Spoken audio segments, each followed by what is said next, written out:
Onasi? Voy adasi, esim chiqarib yubordingiz. Qachon keldingiz? Assalomu alaykum. Hozir keldim. Va alaykum assalom. Onasi yana shu ishmi? Bir xil ishmi yana? Nima qilishim kerak? Mana qara, bolani kiyintir, yurib joyga o'tib kelamiz. Qayerga? Yurgin. Hop. Ishlarni kim qiladi? Qolib ketmaydi ishing. Yurgin bu yoqqa. Adasi, qayerga olib keldingiz? Mana salonni ko'ryapsam, ishatga kerak bir o'zingga qarab chiqqan. Adasi, men uyda o'tirsam, menga kim ham qarardi? Ajoyibsiz. Shunga olib keldingizmi? Onasi, men ham ish bilan bo'lib, senga hech ham ahamiyat bermay qo'yaman. Eng kelinlik paytingda eslaysanmi? To'g'ri bu kiyimli kiyib yurarding. Nima? Erga tegdim deganing? Qamoqqa tushdim deganingmi? Men uchun kiyinasan de.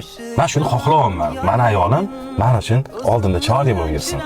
Qancha pul ketsa, men beraman pulni. Men bor ekanman, birginki oqingda sponsoring bor. Tushundingmi onasi? Rahmat adasi. Siz shunaqa deganingizga ham siz aytmasangiz, qancha o'zimni esimdan chiqarib qo'ygan ekanman. Ko'chalik chiroyli-ya, uydagi ayolimizga qo'liga ozgina pul berib, pishuv bo'lmasdan, bor o'zingga qarab ol, narsangga ishlatgin deb ozgina e'tibor bersang, shu ko'chalikdan ham o'zimizni ayolimiz bor-ku, undan ham chiroyli.